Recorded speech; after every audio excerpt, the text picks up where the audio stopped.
Everyone.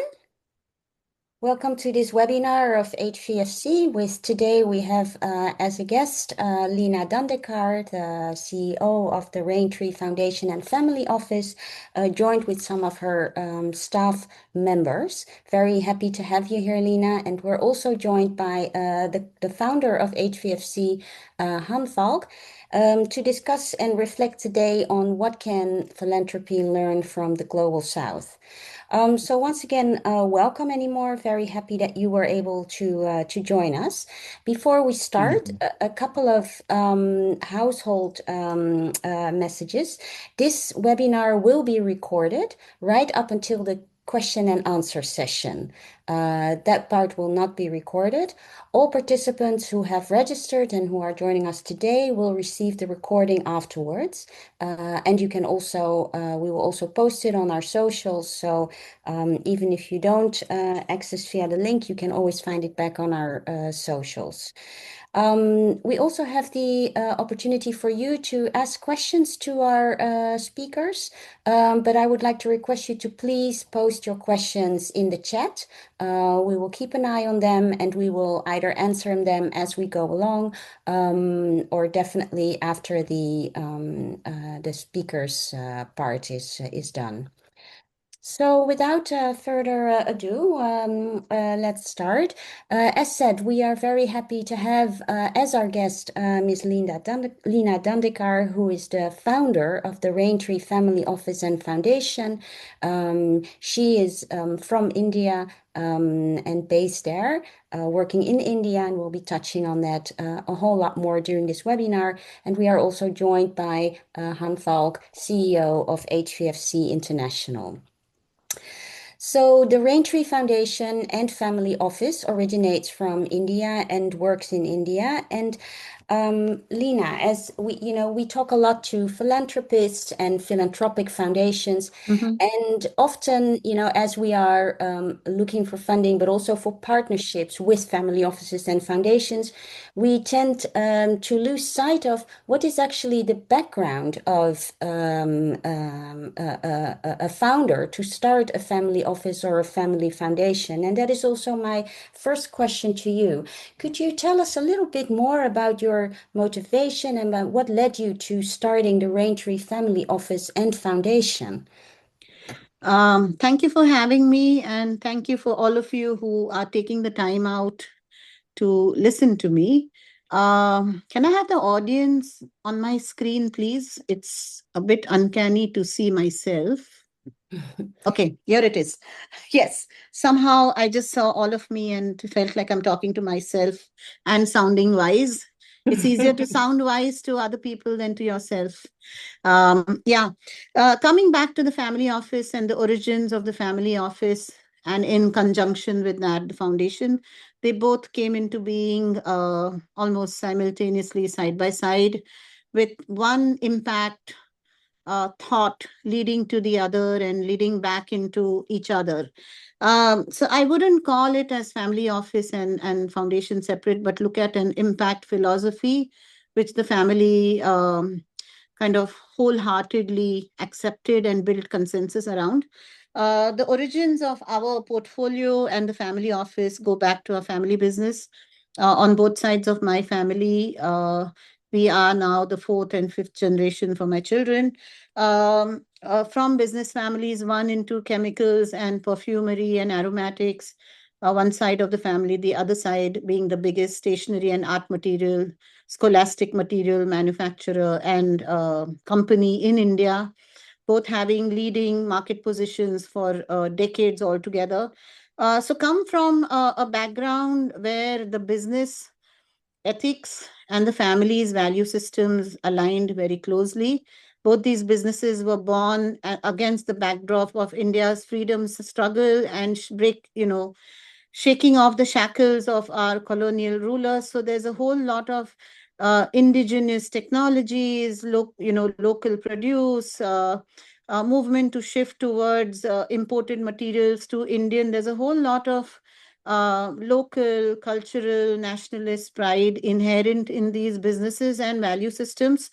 Coming from that value system, I think when we exited the businesses, when a whole lot of restructuring of ownership and management happened on both sides, I think the key realization which came to me were two things. One, that money without purpose, or wealth without purpose for that matter, is actually quite meaningless.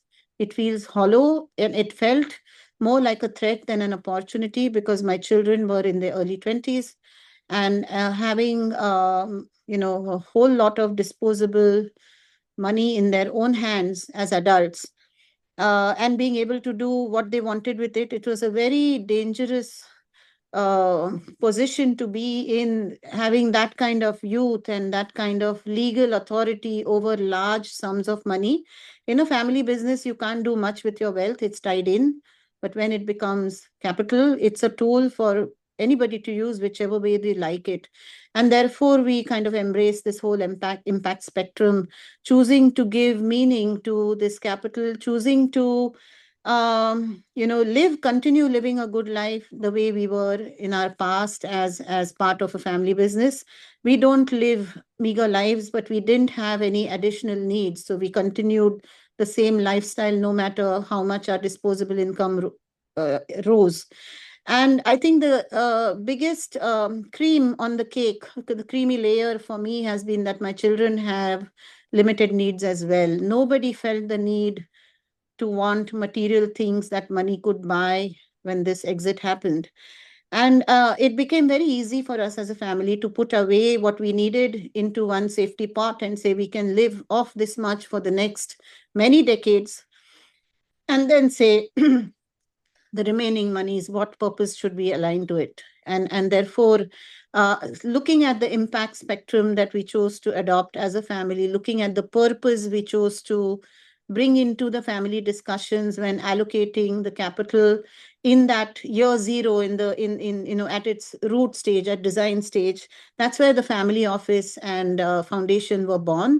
It came from a lot of conversions between the generations, on an agreement on what we would do and an agreement to stay on that path for a very, very long time. So we talked about a 30, 40-year path for ourselves, even in year zero when we were planning this.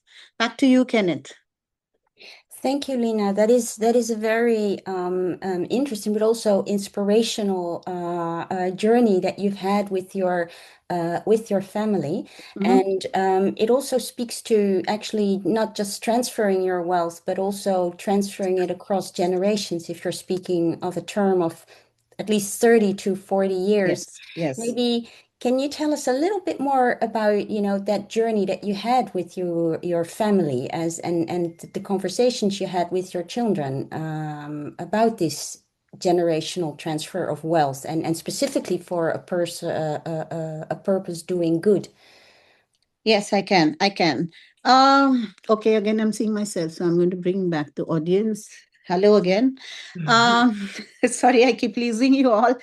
It is a difficult conversation to have, to look at allocating large amounts of your capital for almost posterity, for a 21 and a 24-year-old to look at a 30, 40-year-old, capital allocation way beyond their current lifetimes, and to say that, on paper it continues to be yours, but it will be entirely dedicated to the purpose that we agree on. That was a very difficult, fairly long drawn out conversations to have. Again, I don't think I worked on it alone. Very early on, when my son was 21 and we were talking about finished undergrad, going into, deciding about the next part of planning his career, and we were having those discussions around the same time that this portfolio came into our hands. And he got really upset at me one day because I was kept bringing this up. What next? What next? And he said, do you know I'm going to live till 100? That's 80 more years. And do you know that every 10 years, uh, you know, climate changes, even earlier than 10 years? I don't know. We live on the beach, we live on the sea, and we don't know whether the seas will increase. 80 years is a very long time. And my son guaranteed, and my daughter are going to live 78 years more. And he said, do you know, are you asking me to plan the rest of my life based on education and experience, but do you know the planet may not support me, and how many times am I going to move to find a better place, to more comfortable? Do you know? And he's a big reader. He said, do you know heat bulb temperatures? Do you know what that's going to do to India? It's going to kill us all. And that was a huge thought. And he didn't stop there. He looked at me and he said, you did it. Mhm. My generation did it. And my realization, I was 48, 49, and I realized that everybody in a decision making role today, at that time, and even now, is my generation. Everybody between 45 and 65 is running the world today. Every large resource, every large decision, everywhere that somebody can move a needle, make a systems change, create that disruption that you need, that entire band of decision makers, entire band of asset allocators are all my generation, plus or minus 5, 7, 10 years. And it really got me thinking that my son may have voiced this because the opportunity came up while talking about his career plans. But my daughter then stepped in and said, you are right. You guys don't realize how much we fear the future. And these are children on the cusp of, I mean, youth, I would say, on the cusp of the rest of their life, and should be really excited at the opportunities, should be excited about the wealth that they suddenly seem to have got, the privileges that came with it. And instead, they have this overbearing bearing anxiety, which luckily for me got expressed during the process of allocating this portfolio. And we realized that it's not good enough to look at a portfolio as only serving ourselves. It needs to look further. It also comes to one more thing, I think, which was weighing in the decision making, was the value systems we inherited from our family.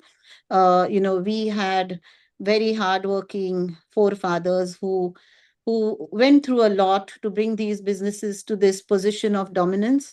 We don't come from moneyed, rich, noble families. We come from normal families, from farming families, who then in 3, 4, 5 generations made this happen. So there is a deep appreciation for not only what went before us, but the values they managed to retain while doing that for so many years. None of these families pursued wealth for wealth's sake, but they were building a business, an organization, which is so much more than the wealth you create. The wealth got created because the value in the business was so strong, and not the other way around, right?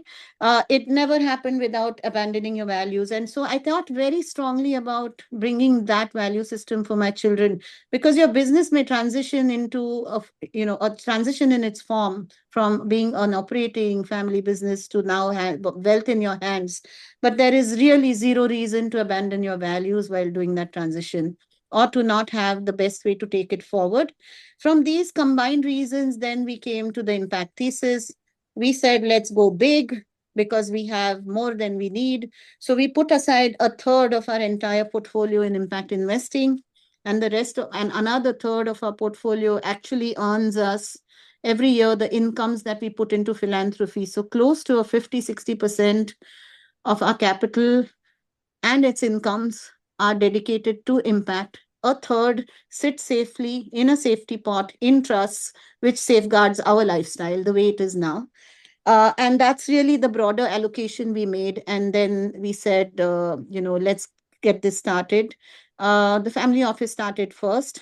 And we realized that while a third of your portfolio is a big step to take, very different from many family offices around the world, but it's still making a small family of 3 people who have more wealth than they need even wealthier if we do it well. It doesn't really spread the impact beyond 3 people, right? And Mm. therefore, the philanthropic arm was also planned, where another third of our capital was deployed in such a way that, given good year, bad year, no matter what the market returns are, we will be able to support our philanthropic efforts for the next 20 years at least. So it's about 8, 9 years since we put in that portfolio.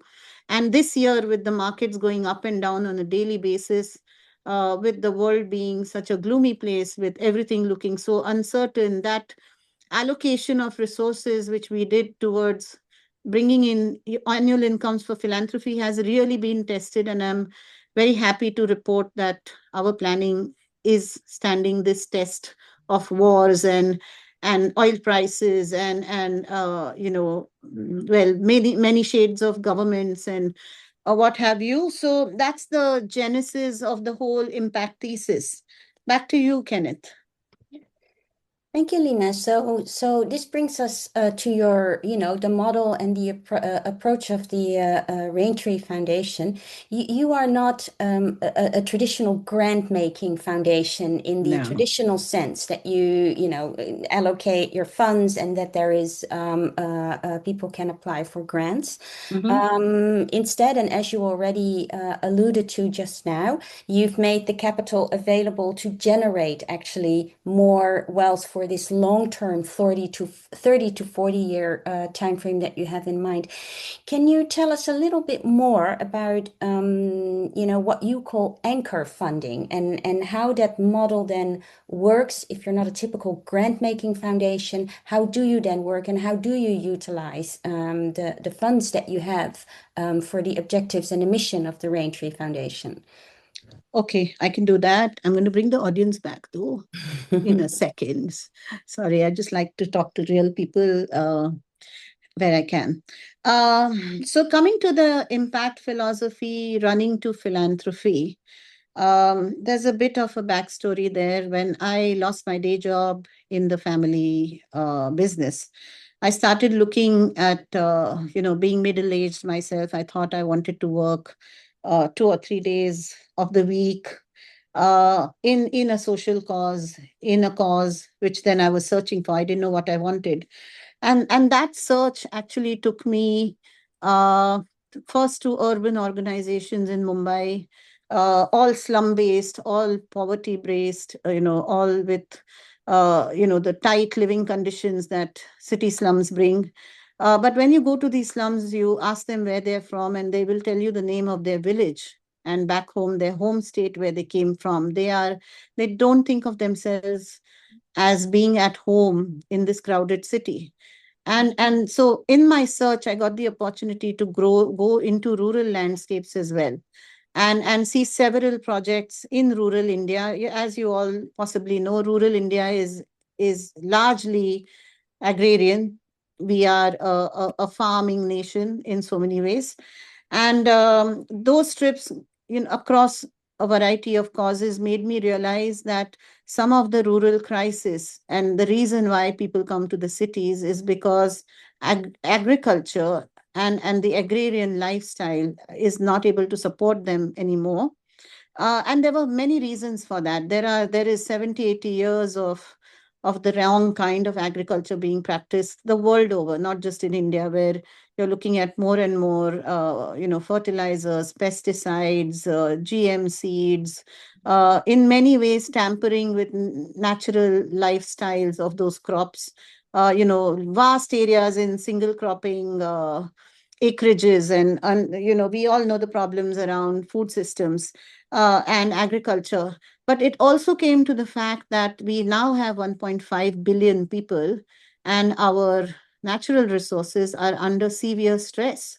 Mhm. So when you look at an agrarian country depending on water as its main resource, and you look at the water cycle so deeply disturbed because there is just so much population pressure combined with decades of bad water management practices, you realize that this problem of agriculture and the rural distress is not purely to be fixed by social and economic systems, but it needs a stability in the natural systems as well.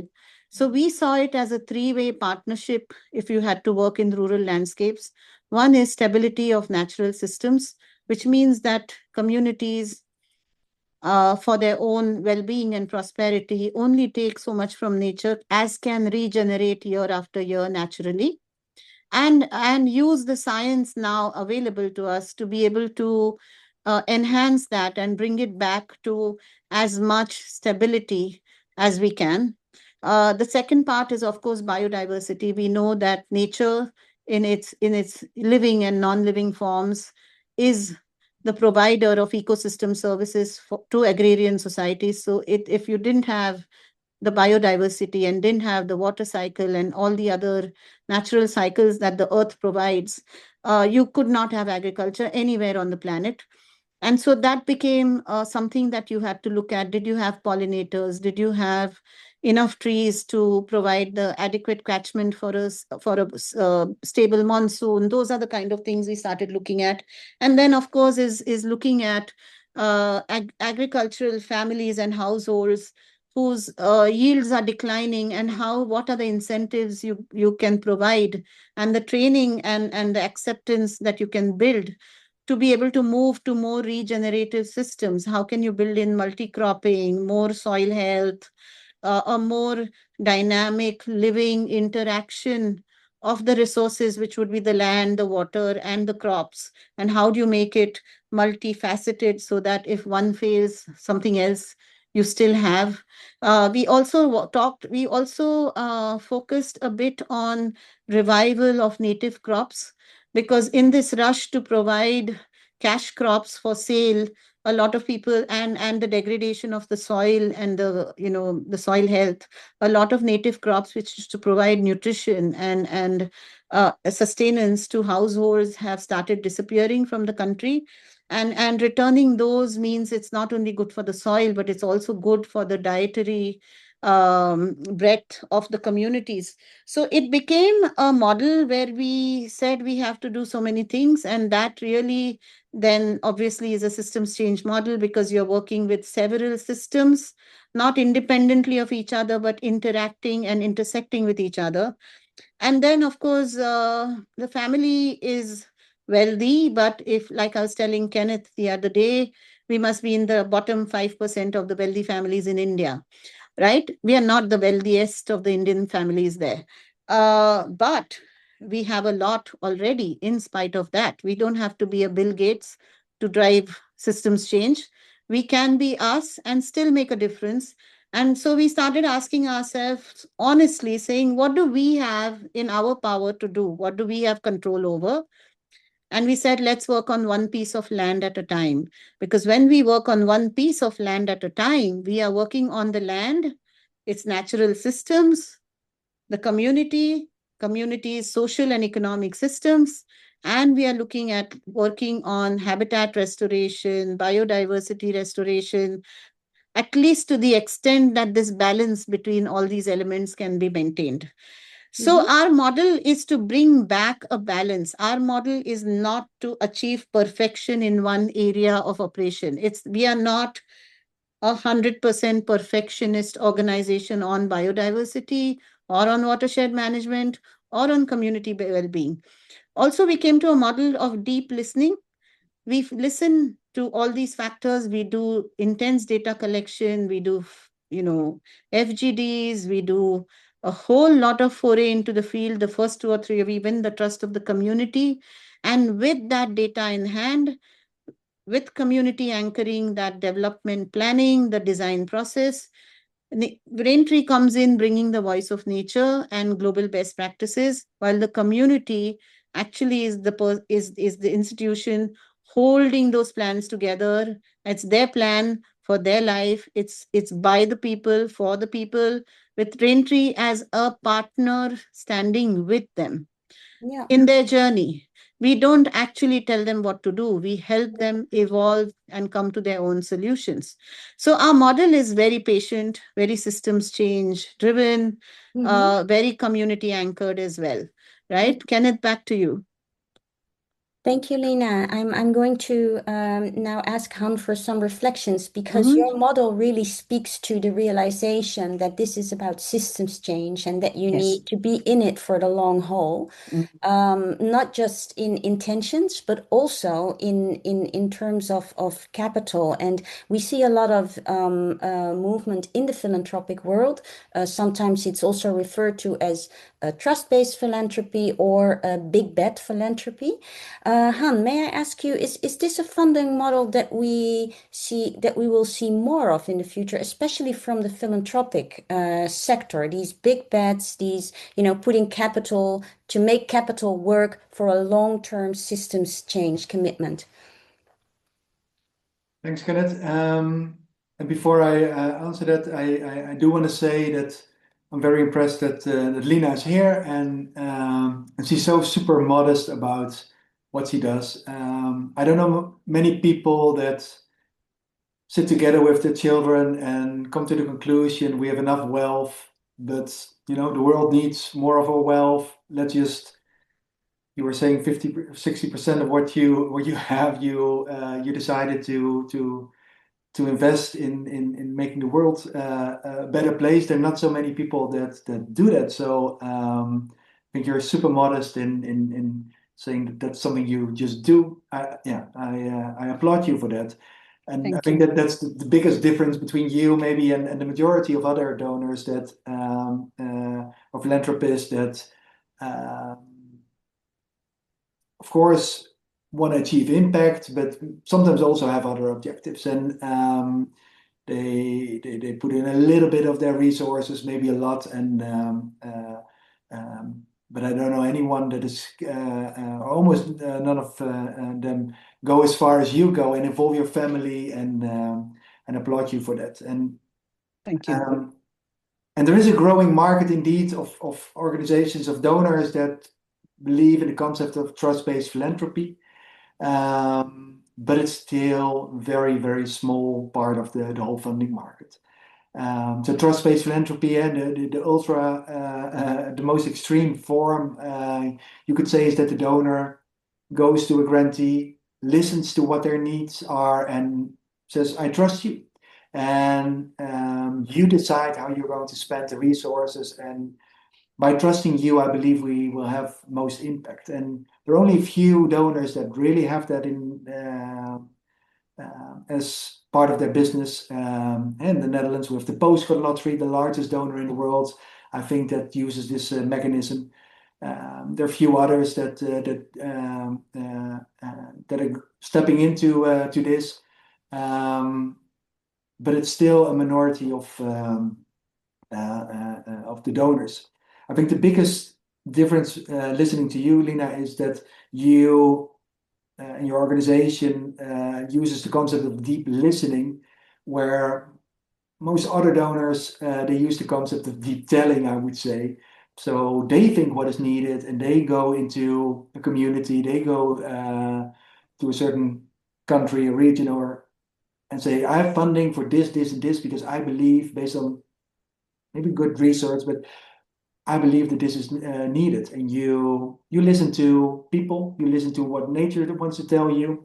I wrote down the voice of nature. I love it. And it takes a long time and a lot of resources also on your side to research it. And yeah, that's, although it's maybe growing, but it's yeah, you're quite unique in that. So unfortunately, not many donors use that concept yet, but well, hopefully soon many will follow your example. Yeah. Thank you. Thank you, Han. Maybe just going back to and I see the questions coming in the chat, and we will address the questions after we are done with the panelist part. But please keep posting your questions for anyone who has them. Just going back a little bit to the communities, because actually you also made a conscious decision that the funds that you do have, you will utilize them to really, yeah, like you said, deep listen to the community needs and to really work with them, but also build the capacity of community-based organizations so that they can eventually carry the work forward. You were also telling me that with all the plans that you had, you actually started looking for what was already there in terms of organizations, and you found that the organizations that were there were not ready yet, and you basically took them on a journey of deep listening, seeing what they wanted, what the communities wanted. Can you tell us more about that journey and how you work with local organizations, and how you then transform that into actionable plans? Okay. Yes, I can do that. Let me bring the room back.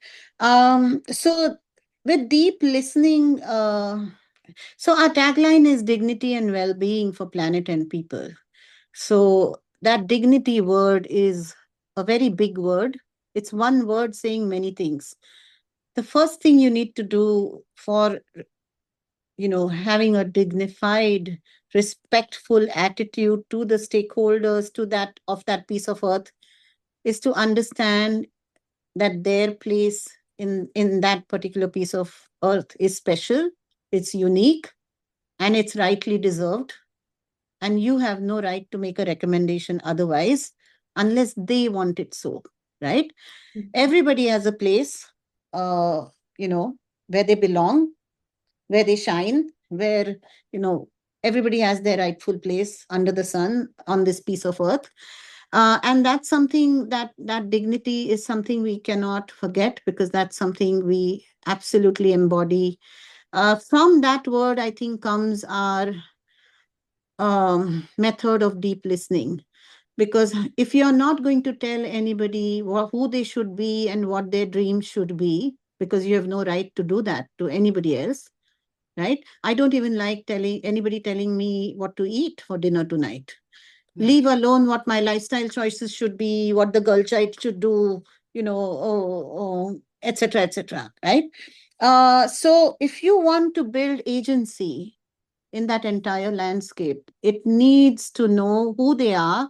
You cannot co-create solutions with nature, with the community, unless you first know where they are. Are they happy with what they have? What are the changes that they would like? What are the opportunities that they have?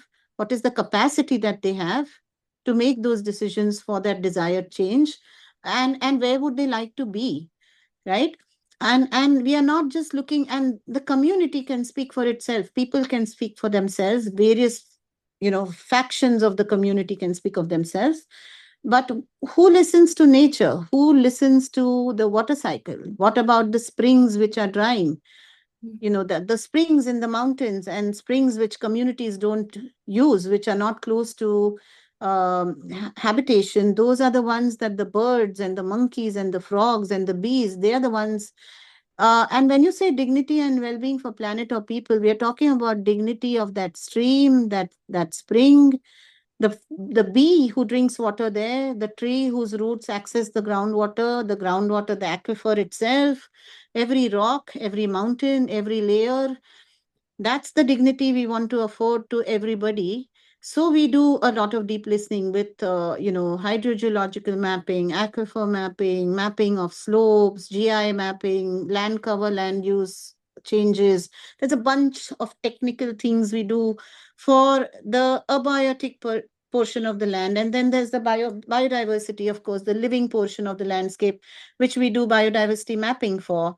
And then there is the community, which then there is a socioeconomic survey, but there are also surveys on aspects of gender, aspects of marginalization. We all know that in India, there are a lot of caste and class differences. There are opportunities that, women do not get equally. Girls and women face a lack of opportunities, not equal to the men. There are problems around enough accommodation for disability and various forms of neurodivergence. So there are many, many marginalized people. And when we look at large, broad format, one brush across the landscape kind of solutions, these people, these marginalized portions of the community never get a voice at the table. They never get to sit at the table to decide what is good for them, right? So in particular, we will, and then of course, I think I must bring here, that balance, that intersection. So, justice and equity and dignity is all about trade-offs. So when you're, for example, looking at solutions for water and water security for the community, if you have to look at the community alone needing water security, you would build dams, you would build reservoirs, you would put concrete solutions everywhere, pour concrete, build reservoirs.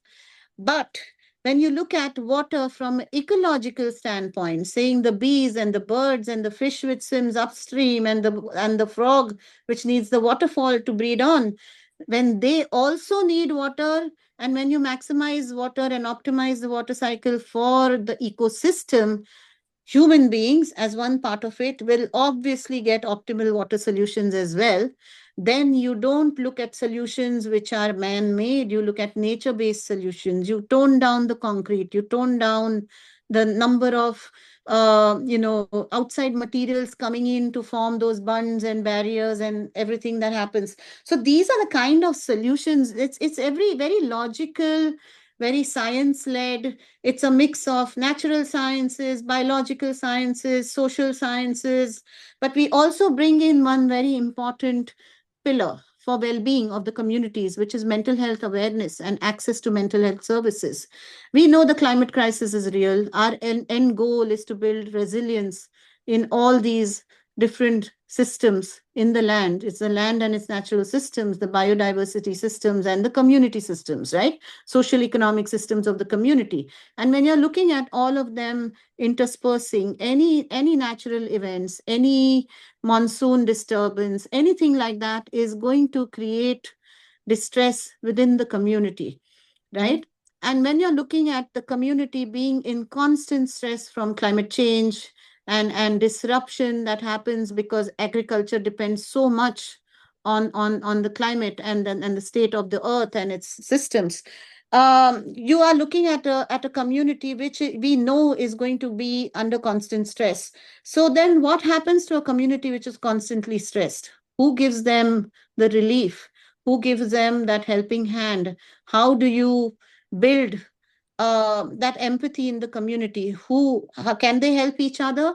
So Raintree works on a deep psychosocial model of mental health as a key pillar for community resilience, because resilience is many pronged. It's about being able to get back up with each other's help. When somebody falls down, somebody should be willing to offer them a hand to say, I can help you up, right?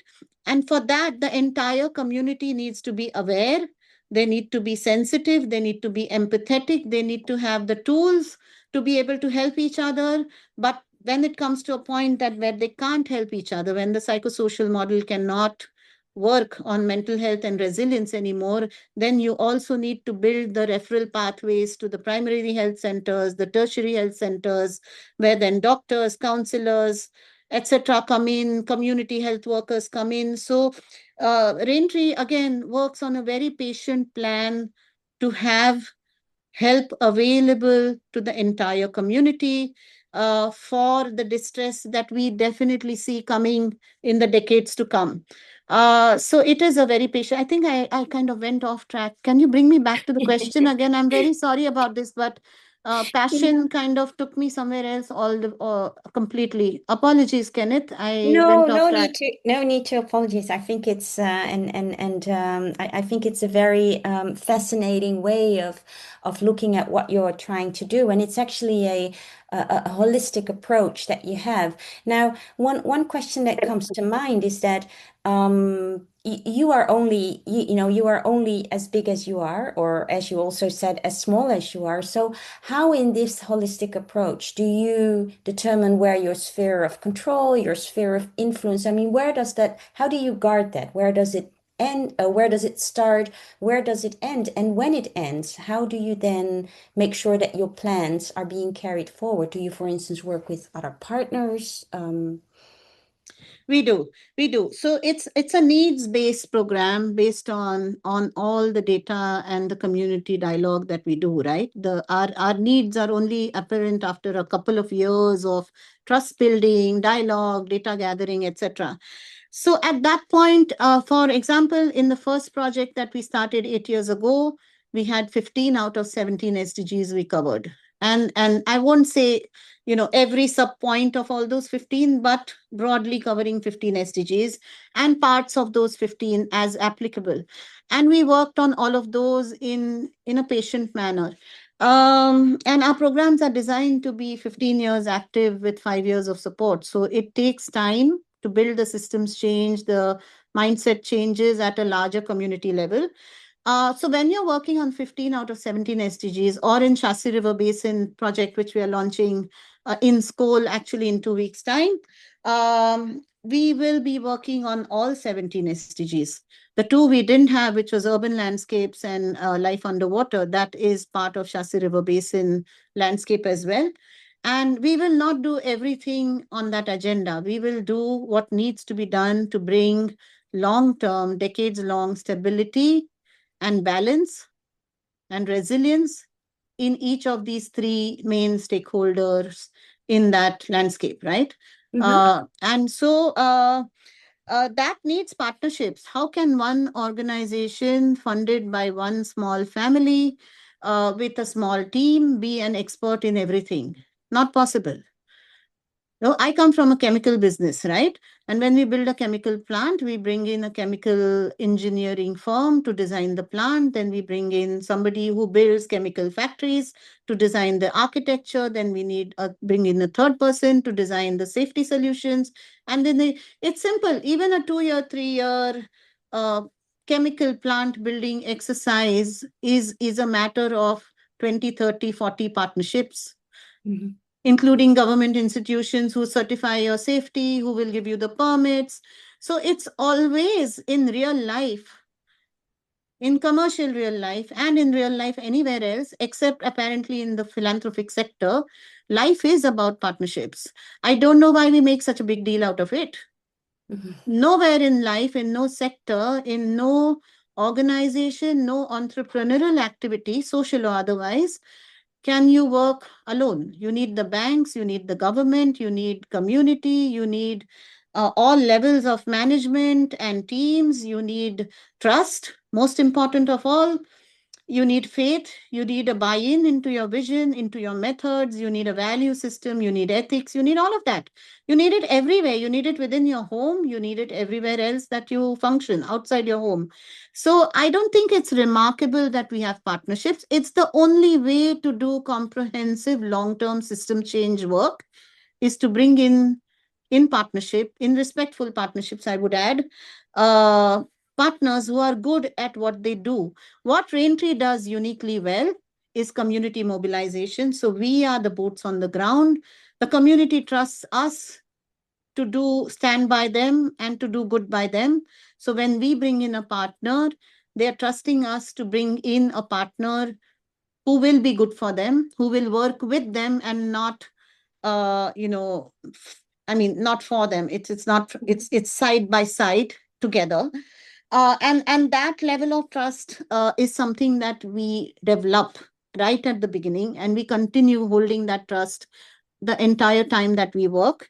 The other thing is that different partners come in at different points of time, because in a long 15-year program, there are incremental steps to be done. Like, for example, when you're looking at life and biodiversity and community life, water is the first thing to do, because where there is water, there is life. Wherever it might be, even on Mars, we look for water first, right? So what for it goes that water is made available first. Then, because there are incremental steps to this program, one logically sits before the other. Sometimes 3 or 4 intersect at the same time to have maximum effect. So these are partners. So what partners typically would work in silos in their regular practice, now in our program actually will intersect with each other and work with each other, because Raintree makes that coalition happen. So we always, it's not a Raintree program, that's actually a Raintree coalition, a collective, you can call it what you like. We are essentially, the project managers, the program designers, we are the coordinators. We make sure that money, material, men, community buy-in, all sorts of things come together at the right time. The pace is kept up. It's on budget, it's on time, that the partnerships thrive. There are no problems in the partnerships. That essentially is our role. But what needs to be done comes from all the data gathering and the community dialogue that we do. It's their agenda and we help them make it happen. It's the difference between giving somebody a fish to eat versus teaching them to fish. Teaching them to fish is at least a 15-day process, while a meal will only last you, one fish will last you one meal. And therefore, typical programs which go on 2 years, 3 years, 5 years, ours takes 15 years because there is so much to be learned and Yeah. developed Yeah. in terms of local capabilities and capacities. Yeah, it's a huge task, and I'm sure that many of the participants here in this webinar are also curious, maybe how can they maybe work with you? We are always looking for partners. So partners on the ground, partners for design, university partnerships, research partnerships, media partnerships, funding partnerships, every kind of partnerships actually are looked for. We are looking at advisory boards as well, building advisory boards, not just in India at a more local level, but also global advisory boards in terms of technical advice, but many other kinds of advice that a fast growing organization will need. So yeah, we are open for every kind of partnerships and happy to, talk to everybody. Gitanjali, my colleague here, she's on the screen. I can see her. Her entire job is to build partnerships for Raintree. Here she is in bright green. Her job description is to talk to people, give them the listening ear you need. She and I worked together, and I was running short of time. I have only 2 years, but now we have 4 between Gitanjali and I. I also have a partner, Sophie, who's based out of London. Here she is, Sophie as well. She is new to Raintree, but she will do a similar job. You can catch us in various time zones. You can tell us what you do. We will try our very best to align with value-driven partners, no matter where they are, how they are, because it's one planet, and all these methods that we are evolving can apply not just in India, but they can apply across various landscapes in any country, because deep listening can happen anywhere. And if that's your first step, then that's something that we can teach to local partners, but we can also do it, and we can learn to listen to somebody in another language as well. I think, yeah, it's absolutely open shop for every kind of partnership, except a funding partnership, because we are currently looking for funds ourselves, because we are expanding our work. Not to say that that will never ever happen in the future, but at this point of time, in the next 2 or 3 years, we ourselves are looking to expand our operations and are looking at partnerships to add depth and scale to what we do. So between Sophie and Gitanjali, I think whoever is in this room has all the help they need. And I'm there, of course. Thank you. Thank you so much. Before we head to the Q&A, Han, very briefly, we heard Leena also talk about, the long-term having discussions, but also co-creating with the community, but also on the partnership side. Do you have any tips, Han, for the participants in our website? In our webinar, if they would like to have a discussion with potential funders that they have, how do you move from, let's say, project-based funding to more trust-based co-creation relationship and a long-term relationship? Well, I think Leena mentioned two very important words. It's about trust and it's about partnership. And I think a mistake that many organizations do on either side of the table is they look at the donor as only a source of funding, and the donor might look at the grantee only as a recipient of their funding, but they should look at each other as partners in achieving a mutual goal. Both the donor, both the grantee, they have as an ambition to change the world for the better, and they should have a conversation about that. How can we really have impact that is sustainable, that is long term? And you were talking about 15 years horizons. That's that discussion you should have, and that means you should talk to each other beyond the funding discussion. We are partners in. Well, I wanted to say partners in crime, but we're not partners in crime. We're partners in making the world a better place, and that discussion you should have. And when you have that level of trust, then the funding mechanisms will be trust-based. per definition. Yes. Thank I you. agree with what Hans says. I think a coalition of partnership, which is very strong, solid, good, credible institutions working together, also gives a lot of comfort to funders, whether they're trust-based funders or not.